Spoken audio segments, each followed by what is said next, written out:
Welcome to Health Raisers. Health Raisers don't just survive, together we thrive. I'm your host, Dr. Nadine.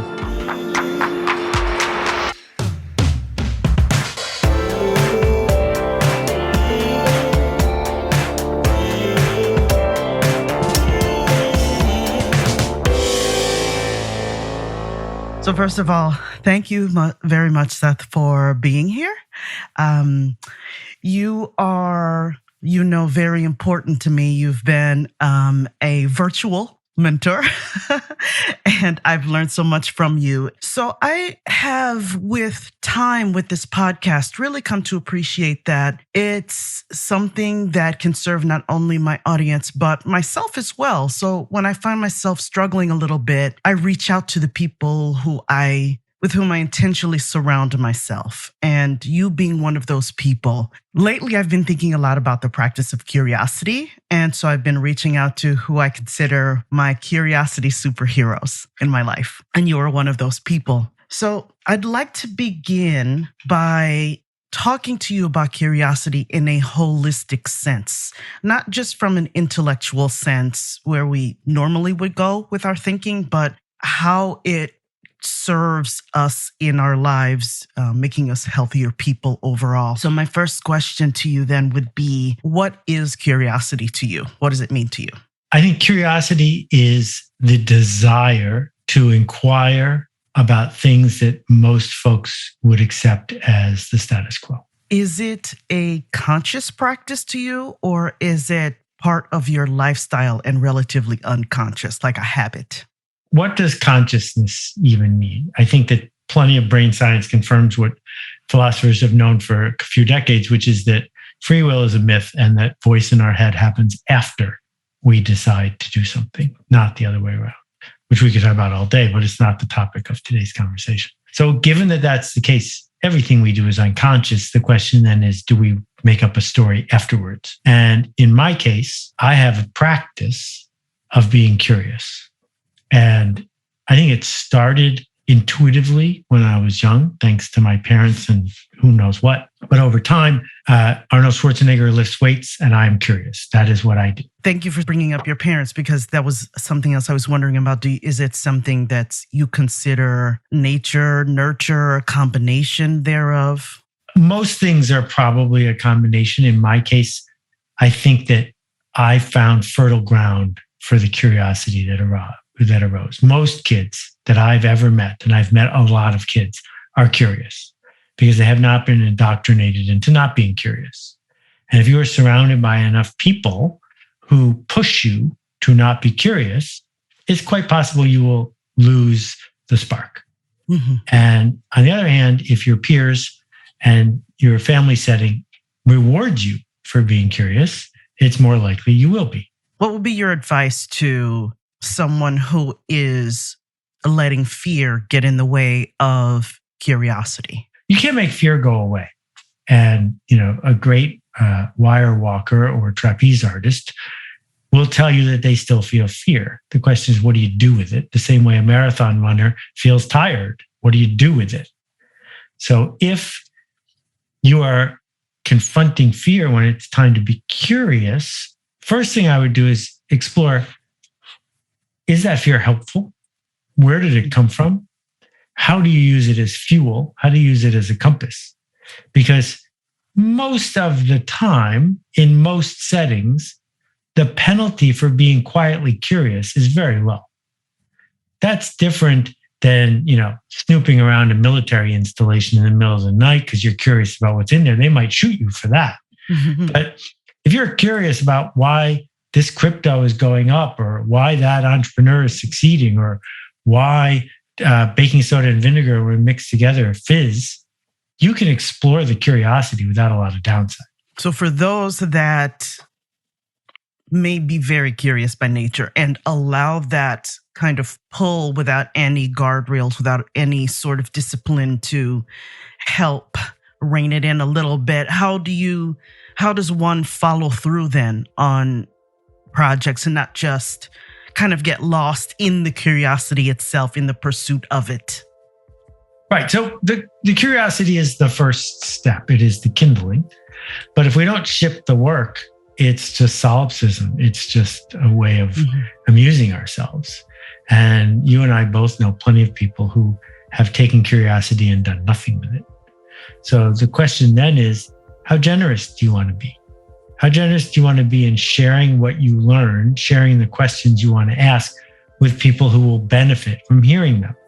Because most of us, I think, would be willing to overcome challenges in order to be generous to other people, which is different than doing it because you get a prize, which if that motivates you, do it that way. But the end result of shipping our work in a market economy is we shipped it and it helped somebody else, so we got to do it again.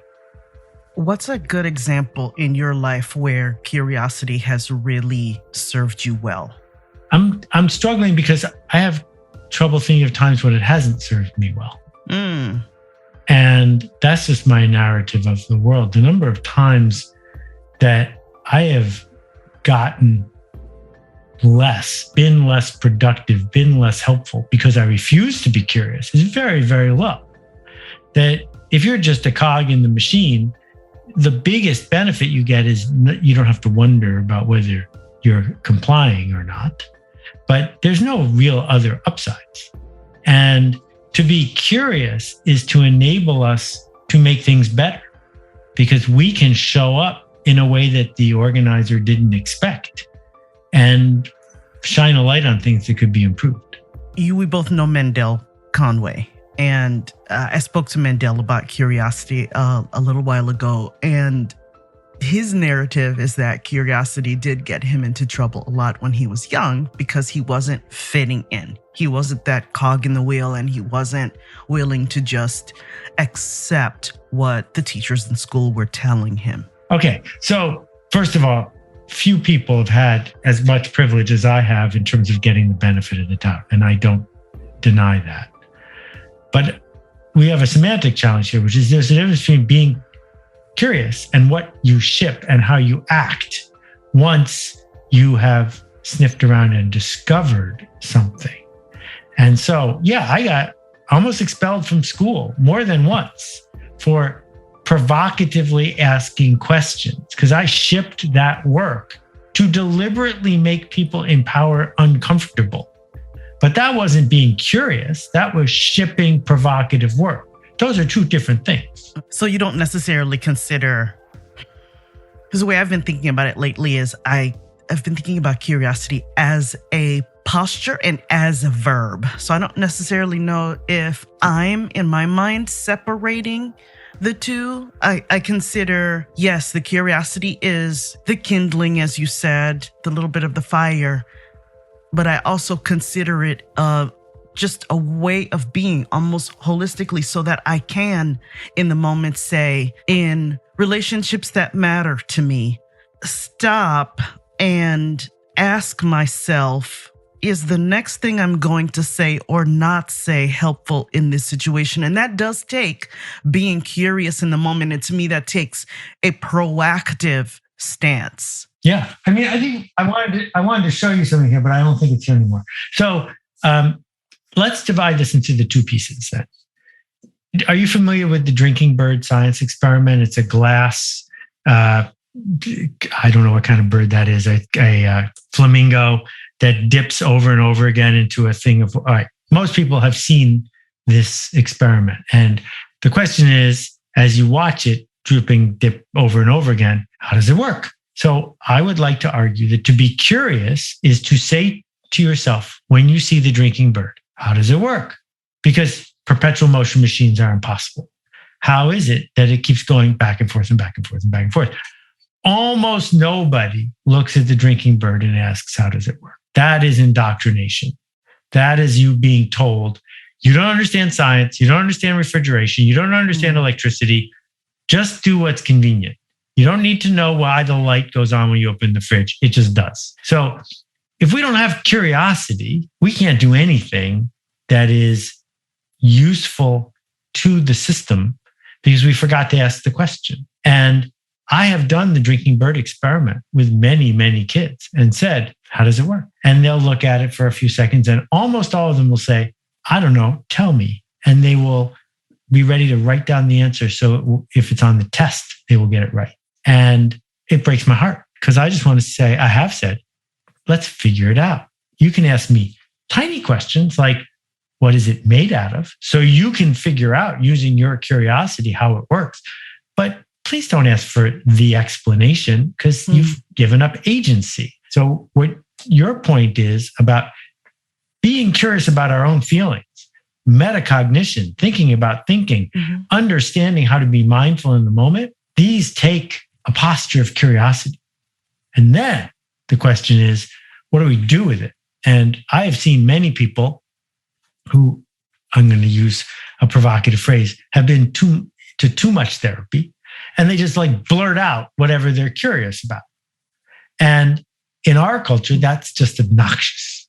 And it doesn't lead to the outcome that they might have sought because they're just, incenting the other person to not engage with them. So, but leaving that part out, I think the first part is, where do we inquire? How do we inquire? Do we even think to inquire? That's curiosity. Do you have an anecdote that might demonstrate an unusual way that I know you said that it's just the way you are, your posture, but maybe to someone who doesn't necessarily consider herself or himself or themselves curious, what's an unusual anecdote do you think might kind of drive home, oh, now I see what that means? I don't think it's just the way I am. I think this is the work that I've chosen to do. I remember to this moment, the day I realized that it was my practice. And it was 1982. And I got my first job. They just installed a fax machine. They hadn't invented voicemail or email yet. And that was the 30th employee, summer job. And I walked into the office and there was one of these plastic carousels and it had 30 slots on it. And each slot had someone's name affixed with a Dymo label maker. And what would happen is all day, if you were out, if someone called, they would leave a message and the receptionist would write it on a pink slip that said at the top, while you were out, in case you forgot what the slip was for. And it would say Bob called and they would put it in your slot. So when you got back from lunch or meetings, you would spin this thing and find your name. But the names were not in alphabetical order because they were affixed in the order you were hired. And then you would take your slips. And I walk in the first day and I see this thing. It is not hard to understand what the thing is, but it apparently was hard to be curious about how and why it was designed the way it was and how it worked. And what I did, this is the action part, not the curious part. What I did was I took a paper clip from the receptionist paperclip dispenser and put it next to my name. Because then I knew for the rest of the summer, I could just go spin to the paperclip, find my thing. Cost nothing, didn't hurt anybody. And within a week, this carousel was festooned with pipe cleaners and flags and different colored paper clips. So everyone could find their thing immediately. So did I add value? Yes, I did. Did I need special training to add this value? No. Did I need permission to add this value? No. If someone wasn't happy with what I had done, they could take the paperclip out. And did the whole thing start because I asked a few questions? Yes. The amazing thing, and the reason the anecdote is worth telling, is of the 30 people, 5 of them had completed advanced MBAs at some of the most famous business schools in the world. And none of them had been curious enough to ask the question that I asked.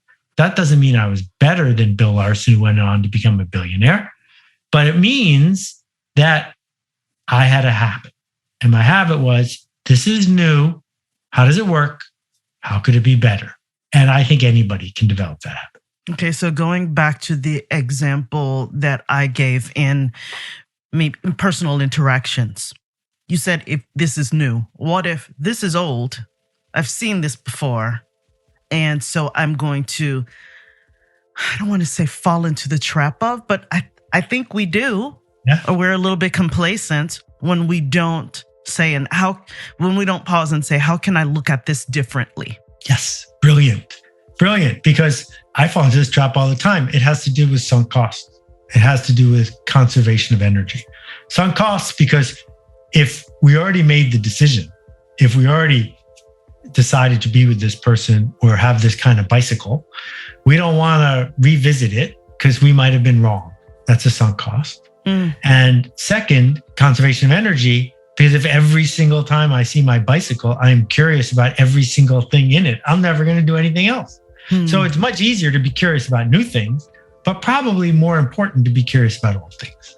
What about the relationship of being curious with perfectionism? Do you see one? Oh, well, perfectionism is a whole other category. Let's be clear. Quality is important, but quality and perfect are unrelated. That if I took a Lexus LS 400, which is ranked as the highest quality car in America, and looked at any part of it with an electron microscope, I could show you it is not perfect. Perfect is a trap because perfect is a way to stall. That the reason to be a perfectionist is so that you will never ship the work. And if you don't ship the work, it's not your fault. You can't be blamed. Better to look for one more thing to complain about. And yet, even though the piano wasn't perfectly in tune, Keith Jarrett performed the Cole concert and it was extraordinary and it changed things. And yet, even though some of the notes maybe weren't exactly the notes he would have played if he had written everything down in advance, the fact that he was doing it in real time made it better. That if we listen to Take 5, what we hear is that Paul Desmond in the 8th bar probably was just a little out of tune. I'm glad they shipped the work anyway, because perfect isn't the point. The point is to matter. So you must be curious then to persist, to persevere, to keep practicing, even though you don't necessarily see a really huge reward. As long as I'm riffing on music. So let's think about Christian McBride trading fours at Lincoln Center. Some jazz musicians, because they gig so much, are phoning it in. They know how to quote themselves, and they can do that without being present. But at the end of the gig, they just want to get paid and go home. And sometimes a jazz musician brings curiosity to the table. And the curiosity is, I wonder what would happen if I started with a G instead of a B here. Let's see. Let's start that process and see what happens. So I think curiosity in and of itself is at the heart of many forms of art, many forms of connection, many forms of life. And these are choices, but it is possible to be a productive cog in the system without being curious at all. So then I guess it depends on who's it for. Correct. Who is it for? I don't know if you can see behind me, but I have an original piece of art from an artist that I've been following for years. She painted an original portrait of my two daughters and the dog at that time. And I've kept in touch with her socially. And I saw this being created in real time on Instagram, and it just called to me. And when it was done, I called her and I said, it's just my piece. So because we have this bit of a connection, this personal connection, and part of my story, my narrative is I don't need perfect things either. I actually want things that are intimate, that make me feel connected to that person, that this is something this person really created from with the heart, with the soul, not just with the mind. And so she surprised me a few weeks later and sent me these 3 beautiful pieces. They're small, 8x10 pieces, and a handwritten card along with it, with her little doodle of her face. And essentially what she was saying is that she thought of me with these 3 pieces because I'm very much into movement. And she described her process where she said that she just let the pencil doodle and guide. It's just kind of allowed herself to doodle and play. And from this doodling emerged these dancing figures. And so I have them kind of like art museum style displayed in a grouping in one of my rooms. And so it just, to me,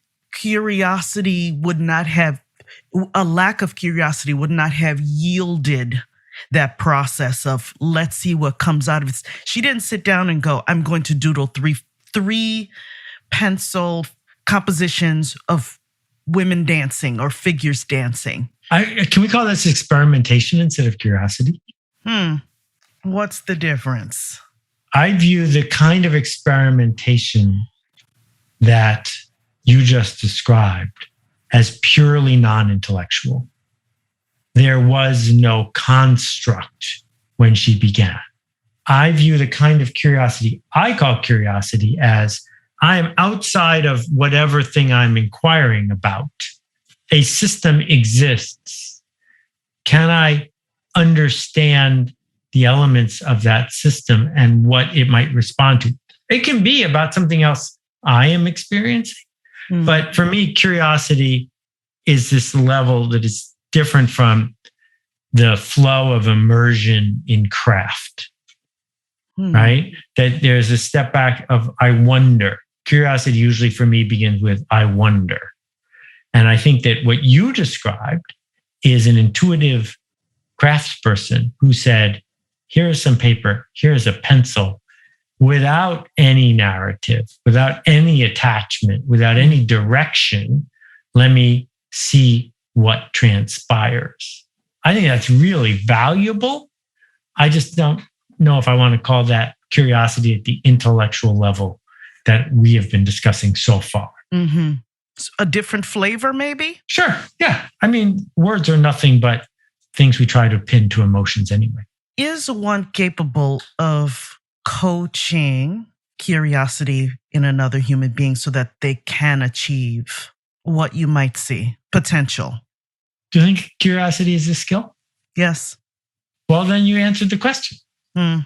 Like if you want to learn diagnosis in medical school and it's taught properly, you are learning the skill of being curious as to why someone is ill. And we know that some people become great at diagnostics. And we also know that we can now teach a computer to do it really well as well, because it's a skill. And as long as we keep calling it some magic talent, it's going to be elusive. But if we realize it's a skill like juggling, well, then we can teach people how to do it. I would also say that to kind of come back to the beginning, surrounding yourself, again, this is something that I've been really thinking about with intention, surrounding myself with people who inspire me to stretch outside of my comfort zone or to become better at certain skills that I may be weaker in or need more work in. I would say that it can almost be a virtuous cycle. I'll give examples, my daughters, because I instilled the gift of curiosity, or I wanted them to be curious. They, in turn, as they've gotten older, make me more curious, especially as culture is changing. I may not have grown up with certain concepts or we could take the example of mental health where we're having more dialogue about certain aspects of mental health or challenging even what normal means. My daughters have allowed me to be more inquisitive without feeling like I'm going to be punished for it. Because that is how I felt for a very, very long time, even through medical school, where I would be punished for being too inquisitive. It was rather, you must know the right answer. Correct. Oh, medical school combined with the caste system, combined with so many other things in our culture, it's this systemic desire for power to be perpetuated.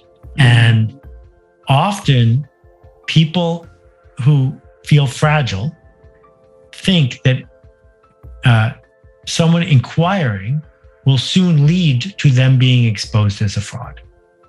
And this is the main reason teenagers don't want parents to ask them about their day.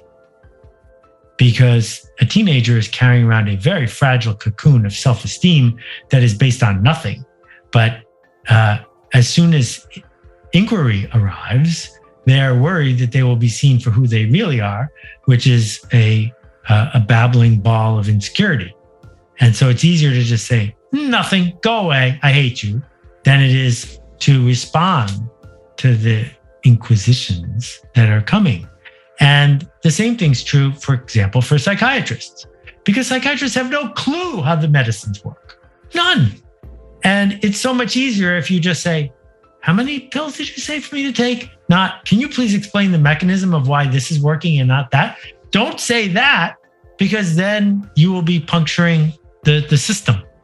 And so curiosity must precede inquisitiveness, but it doesn't require inquisitiveness. It doesn't require you to inquire. You can only inquire when you have earned a safe zone to do so. Safe because you feel safe, that you have enough standing, and safe in that the other person feels safe, that their mythology will not be destroyed. And then scarcity versus abundance mindset. And specifically why I'm saying that is, so I'm picturing myself in the classroom and everyone is under this immense time crunch. It's a choice, but nevertheless, it's a time crunch. So if you were to ask questions, you're derailing the class, the time. Oh, we have to get through this amount of work in this time. That was very difficult to navigate for me. I would say it was, I always felt very pressured to hurry up. I even noticed this and the reason why I'm saying this is because you mentioned it being a practice and having this work across in your life as a tool in your lifestyle, something that you practice, a tool. I noticed that this narrative of I don't have enough time can even seep into other things. Oh yeah. So my husband, absolutely. My husband the other day is making a sandwich for lunch and he is whipping around the kitchen and I happen to come down and I look at him and I go, what's the matter? Or is there a meeting you need? And he said, I just need to get to the next thing. I have so much to do. And it was just a moment for me of realization where this can just be so insidious and seep into your life. And yeah, I just found it very fascinating. It's beautiful. It's brilliant. This needs to go in your book, which is that mindfulness and curiosity usually are good friends. And that because in that moment, your husband had a checklist mindset of getting it over with, he wasn't willing to be mindful or curious. And that's totally appropriate in small doses. But if we spend our days doing that, then that's how we're spending our weeks. And then we're just in a race to get it over with and be dead. Yeah, a checklist. To-dos. Every day is something to do. So the last time we talked on the previous podcast I had, the Yogi MD podcast, I asked you what it means to you to be healthy. What is your personal definition of being healthy? And you responded by saying that it certainly doesn't mean living an unlimited or quantity life. It's more about quality. Has that changed? Oh, it's so complicated. We get older, right? I have not changed at all in the direction toward you need to be unlimited. But I think I am more aware than ever that new limits sometimes don't arise right on schedule. Any last minute thoughts, words of wisdom regarding curiosity? I wasn't kidding about your book. I am very curious to read it. You're not the first person who has said that. And I must say, I was in writing a community for a little while, and I started a passion project because I feel like it's a good place to start for me. Are you aware of Henry Louis Gates' work? Yes, I can't tell you that I'm personally familiar with it, but I'm aware of it, sure. One of the things I've been, and I know we're just at time, but I do want to share this. One of the things that I'm very passionate about, that it's finding your roots. And it's the typical, generally speaking, the narrative is when he's able to trace the genetics or the genealogy back many, or centuries sometimes, but many years more readily in people of Caucasian descent rather than African descent. Okay, so that's, Sure. yes, we know that. But I must say that a gift that has revealed itself from podcasting since 2018 is that it's not about the numbers or the likes or getting them out there. It can unfold and reveal different things. And for me, it is a tool where I can record my own family history. Mm-hmm. And so I was able to use a couple of my podcast episodes, one for my parents to record their journey here. They immigrated from Haiti. So I'm putting down my own roots. I'm finding my own roots that way and preserving that for future generations. And it also allowed me then to go, I could record some of our family recipes in the form of a book with companion podcast episodes, with video content. And this can be a project that my daughter and I and my mom do together. And so we've been exploring that. So that is going to be my first book. That's beautiful. That's beautiful. You keep turning on lights for people, and I'm so happy to know you. Thank you for doing this. Thank you, Seth. I really appreciate our talk today.